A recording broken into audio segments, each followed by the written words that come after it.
कहते हैं ना, जब पड़ोसी के घर में आग लगती है तो उसकी पहली चिंगारी सबसे पहले सीमा पर गिरती है। नमस्कार, जय हिंद। आप देख रहे हैं भारत तक का सबसे खास शो विस्तार से और मैं हूं आयुष। आज हम बात करने वाले हैं उस घटनाक्रम की जिसने भारत और बांग्लादेश के रिश्तों की असलियत को उजागर कर दिया है, जिसने बता दिया है कि भारत झुकेगा नहीं। जी हां, बिना लाग लपेट के खबर शुरू करते हैं। दरअसल त्रिपुरा की धरती पर 8 बांग्लादेशी गैस टैंकर्स को रोक दिया गया और फिर गूंजा बांग्लादेशी वापस जाओ। यह था भारत के धैर्य का टूटना, जनता का गुस्सा और एक साफ संदेश उन लोगों को जो भारत को अनाप शनाप बकते हैं। और सच्चाई यही है आज की कि बांग्लादेश में हर रोज जो कुछ हो रहा वो सोशल मीडिया से लेकर सड़कों तक दिख भी रहा कि भारत विरोधी लोग कैसे बांग्लादेश की सड़कों पर उतरे हैं, लेकिन इनका इलाज भारत बखूबी कर रहा है। दरअसल खबर में एक ट्विस्ट है। बांग्लादेश में शेख हसीना की अगुवाई वाली जो लोकतांत्रिक सरकार थी, उसके हटने के बाद जो हुआ वो सिर्फ सत्ता परिवर्तन नहीं था दोस्तों, वो था कट्टरपंथियों का आगमन, कट्टरपंथियों का खुला न्योता। मोहम्मद यूनुस की अंतरिम सरकार के आते ही जिन ताकतों ने गले लगाया बांग्लादेश को, वो थे चीन, पाकिस्तान और तीसरे कट्टरपंथी संगठन। वे सभी भारत विरोधी एजेंडे से जुड़े हुए हैं, जैसा कि दुनिया जानती है। ये बात हम इसलिए कह रहे हैं क्योंकि जरा यूनुस की चीन की यात्रा याद कर लीजिए। जब इसी मोहम्मद यूनुस साहब ने भारत के 7 सिस्टर्स यानी कि जो पूर्वोत्तर के 7 राज्य हैं उनका उल्लेख किया और उसी दौरान उन्होंने बांग्लादेश को 7 सिस्टर्स का गार्जियन बता डाला और फिर क्या था, यहीं से दिल्ली में खतरे की घंटी सीधी बज गई।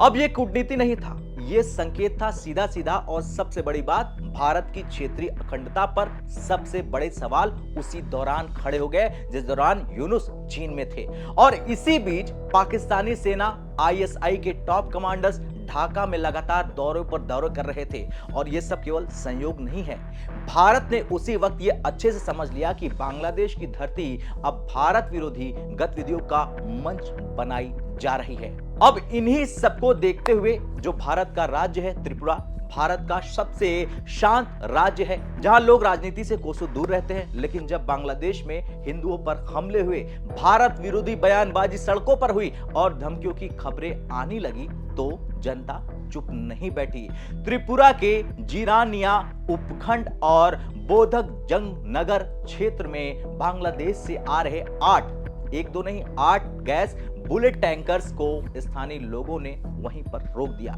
लोगों के हाथ में तिरंगा था, आंखों में गुस्सा था और जुबान पर एक नारा था, बांग्लादेशी वापस जाओ। प्रदर्शनकारी यहीं तक नहीं रुके, उन्होंने साफ तौर पर चेतावनी दे दी कि हमारे निर्यात पर ये निर्भर है, यानी बांग्लादेशी, फिर भी हमें धमकाने की हिम्मत कैसे कर रहे हैं। ये सवाल सिर्फ गैस टैंकरों पर नहीं है, ये सवाल था रिश्तों की सच्चाई पर। सुरक्षा बलों के अनुसार टैंकर रूस की गैस ले जा रहे थे, बांग्लादेश के रास्ते भारत आ रहे थे। गंतव्य था IOCL बॉटलिंग प्लांट, बोधजंग नगर। लेकिन एक और बात सामने आ गई उसी वक्त, सभी टैंकर बांग्लादेश के रजिस्ट्रेशन के थे और ड्राइवर भी एक बांग्लादेशी था। अब यहीं से तनाव और बढ़ जाता है। वजह भी है इसकी दोस्तों, क्योंकि उसी वक्त बांग्लादेश में हिंदुओं पर हमले हो रहे थे, लगातार भारत विरोधी बयानबाजी चल रही थी, लगातार सामने आ रहे थे विजुअल्स, तस्वीरें और वीडियोस। लोगों का साफ कहना था जो प्रदर्शन कर रहे थे कि जो देश हमारे लोगों पर जुल्म करे उसे हम रास्ता क्यों दे भाई। और सच्चाई भी यही है। लेकिन स्थिति जब बिगड़ी तो पुलिस, सुरक्षा बल और प्रशासन मौके पर पहुंच गए। और इतना ही नहीं, सबसे बड़ा वहां पर जो एंगल निकलकर सामने आया वो था उप मुख्यमंत्री खुद वहां पर आए और लोगों से बातचीत की। यहां तक कि उन्होंने यह आश्वासन दिया कि सोमवार को एसडीएम कार्यालय में हाई लेवल की बैठक कर ली जाएगी। और फिर प्रदर्शनकारियों ने प्रशासन को ज्ञापन दे डाला। मांग रखी गई, क्या मांग रखी गई, ध्यान से सुनिए। बांग्लादेश पर सख्त रुख अपनाया जाए, अल्पसंख्यकों की सुरक्षा पर दबाव बनाया जाए बांग्लादेश के ऊपर, और भारत विरोधी गतिविधियों पर कार्रवाई करी जाए। यह सिर्फ त्रिपुरा ही नहीं, ये घटना सिर्फ एक राज्य की नहीं है दोस्तों, ये सीधा सीधा संकेत है कि भारत की जनता अब कूटनीति से आगे की सोच रही है। और जब सरकारें बात करती हैं तब जनता सहती रहती है, लेकिन जब सहनशीलता टूट जाती है जनता की तो सड़कें भी आवाज देने लगती है। ऐसे में बड़ा सवाल यह है कि क्या भारत अब सख्त हो जाएगा बांग्लादेश पर, क्योंकि बांग्लादेश भारत के बाजार पर पूरी तरह से निर्भर है। जो ट्रांजिट रूट है उस पर निर्भर ऊर्जा, व्यापार, चिकित्सा, सब कुछ, लेकिन सब पर निर्भर होने के बावजूद भी भारत विरोध कट्टरपंथियों को खुली छूट दी जा रही है बांग्लादेश के अंदर। ये हम नहीं, ये आंकड़े और तस्वीरें बता रहे हैं। 2024-25 में भारत का बांग्लादेश को निर्यात करीब 11.3 अरब डॉलर का रहा है। 11.3। बांग्लादेश से भारत का आयात सिर्फ 1.9 अरब डॉलर, और ये असंतुलन बांग्लादेश की भारत पर गहरी निर्भरता को साफ दिखाता है।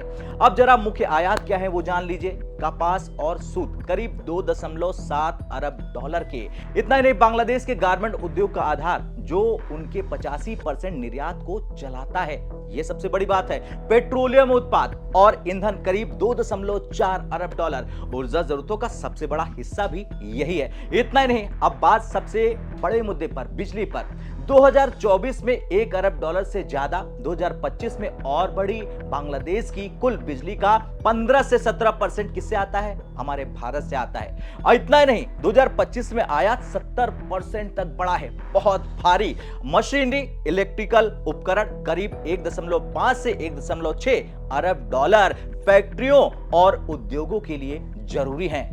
इतना ही नहीं, बांग्लादेश के खाने की बात करें, यानी खाद्य पदार्थ की बात करें, तो प्याज, चावल, दाल, मसाले, रोजमर्रा की जरूरतें भारत से पूरी होती है। कमी होने पर कीमतें दोगुनी हो जाती है बांग्लादेश में। इतना ही नहीं, दवाइयां, उर्वरक जिससे वो घर बनाते हैं, सीमेंट, इतना ही नहीं, रसायन, कृषि, स्वास्थ्य, निर्माण के लिए पूरी तरह से बांग्लादेश भारत पर निर्भर है। ये हम नहीं, ये आंकड़े बता रहे हैं जो आपके सामने चल रहे हैं। अब सवाल यह है कि अगर भारत ने निर्यात रोक दिया तो बांग्लादेश का क्या होगा, किस हालात में चले जाएंगे? ये सिर्फ सैद्धांतिक है, लेकिन हाल के घटनाओं से अंदाजा ये लगाया जा सकता है कि ऊर्जा संकट यानी बिजली का 70% हिस्सा भारत से जाता है बांग्लादेश के लोगों के लिए, बांग्लादेश के कट्टरपंथियों के लिए। रोकने पर बड़े ब्लैकआउट हो जाएंगे, फैक्ट्रियां ठप हो जाएगी, गारमेंट उद्योग प्रभावित हो जाएगा और लाखों बांग्लादेशी क्या होंगे? प्रभावित हो जाएंगे।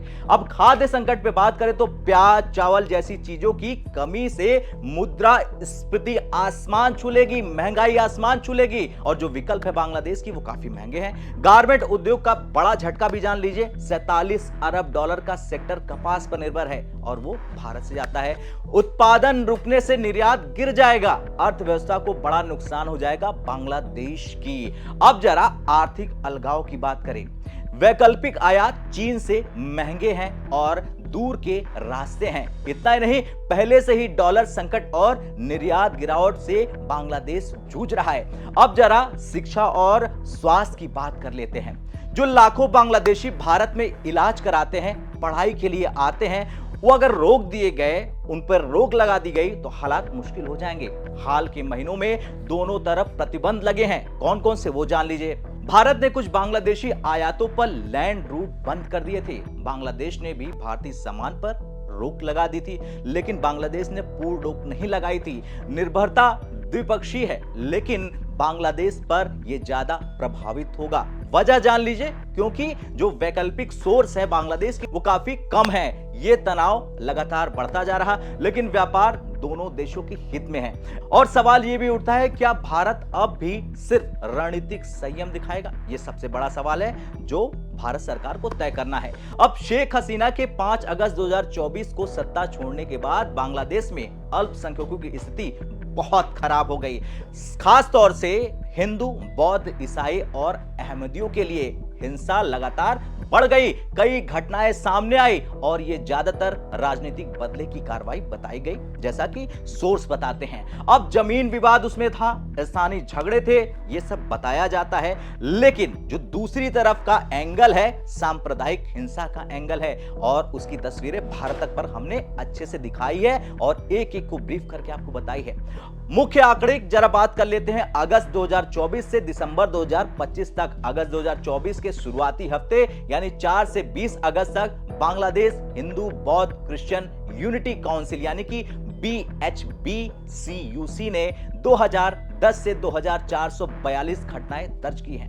अब जिसमें से सबसे ज्यादा क्या है, मंदिरों पर हमले हुए, घरों पर लूट हुई और आगजनी इस रिपोर्ट्स में शामिल है। और जब पुलिस, जो बांग्लादेश की पुलिस है, उन्होंने जांच में क्या पाया, वो ज्यादातर 98% तक राजनीतिक चीजें बताई गई है उसमें। अब अगस्त से दिसंबर 2024 तक की बात कर ले तो अंतरिम सरकार ने 88 मामले दर्ज किए हैं, जिनमें गिरफ्तारियां भी काफी हुई और BHBCUC ने कुल 2184 घटनाएं गिन के बताई है अपने रिकॉर्ड में। जनवरी से फरवरी 2025 में इसी ने 92 घटनाएं रिपोर्ट की है, यानी कि जो कुल अनुमान है, पूरा जो लिस्ट है वो अगस्त 2024 से मिड 2025 तक अल्पसंख्यक संगठनों ने 2422 तक घटनाएं बताई हैं, जबकि बांग्लादेश की पुलिस और UN की रिपोर्टों में कोई राजनीतिक या फिर गलत नहीं बताया गया है। सोचिए कितनी बड़ी बात है। नवंबर 2024 से जनवरी 2025 तक के आंकड़े भी जान लीजिए। भारतीय संसद में 76 एंटी हिंदू घटनाएं बताई गई हैं बांग्लादेश के लिए। 2025 में अन्य भी बताई गई हैं। HRW और UN ने छिटपुट हमले बताए हैं, जैसे कि चटगांव में हिल ट्रैक्टर्स में आदिवासियों पर घटनाएं हुई थी, नोट किए गए हैं, लेकिन बड़े पैमाने नहीं बताए गए हैं। दिसंबर 2025 में दीपू चंद दास के साथ जो लिंचिंग हुई वो हमने आपको सबसे पहले दिखाया है और बताया है।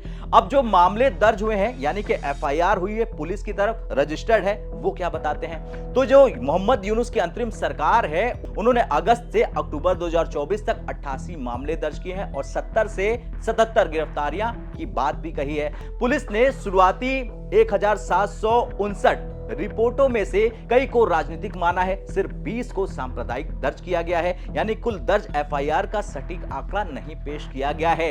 लेकिन सरकार ने सैकड़ों जांच शुरू कर दी है और UN ने भी झटका देते हुए कह दिया है कि कई मामलों में सजा क्यों नहीं हुई है। कुल मिलाकर सैकड़ों से हजारों घटनाएं रिपोर्ट हुई है, लेकिन दर्ज कितनी हुई है?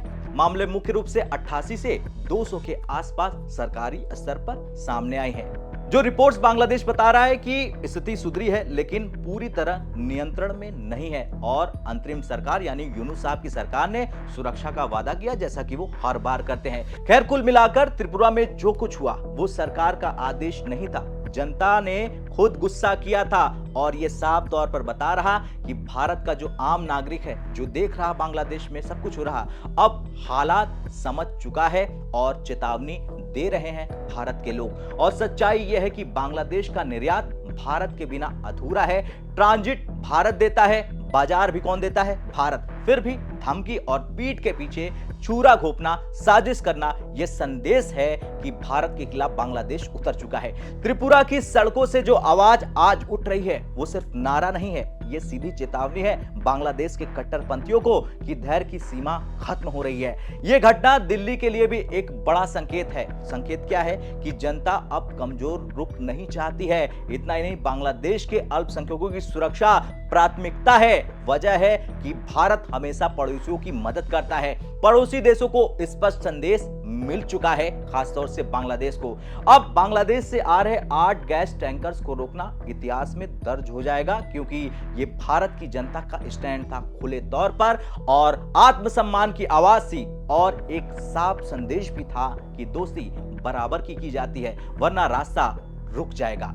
अब आपका क्या कुछ कहना है? जिस तरह से त्रिपुरा में ये कुछ हुआ, बांग्लादेश के 8 टैंकर्स को रोका गया, क्या वो सही था या गलत था? कमेंट कर जरूर अपनी राय दें। कल फिर मिलते हैं विस्तार से में, तब तक के लिए जय हिंद, जय भारत।